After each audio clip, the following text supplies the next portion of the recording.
1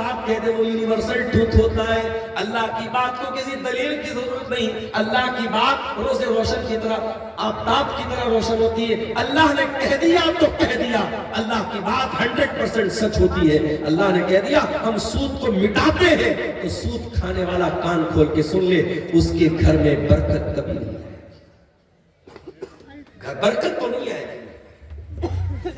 اور صدقہ اور خیرات کے ذریعے جو آپ کو لگ رہا ہے کہ پیسہ جا رہا ہے, جائے گا نہیں, اور برکت ہوگی اور عزت ہوگی. ارے ہم لوگ تو مولانا صاحب سے دعا کراتے ہیں. آپ کے سیمانچل میں دیکھتا ہوں چندہ کرنے والے مولوی الگ ہوتے ہیں, وہ بیچارے لمبی لمبی دعائیں دیتے ہیں. آپ عالم سے دعا کرا کے خوش ہو جاتے ہیں. صدقہ خیرات کرنے والے کے لیے فرشتہ دعا کرتا ہے. اللہ کے نبی نے فرمایا 2 فرشتے ہوتے ہیں, ایک دعا کرتا ہے اللہم آت منفقا خلفا, اے اللہ تو خرچ کرنے والے کو اور دے, اور ایک فرشتہ بدعا کرتا ہے اللہم آت ممسکا تلفا, اے اللہ جو کنجوس ہے, جو بخیل ہے, جو تیری راہ میں نہیں دیتا ہے, اسے تو برباد کر. فرشتے کی دعا اور فرشتے کی بدعا جس کو لگ جائے اس کا کیا کہنا ہے.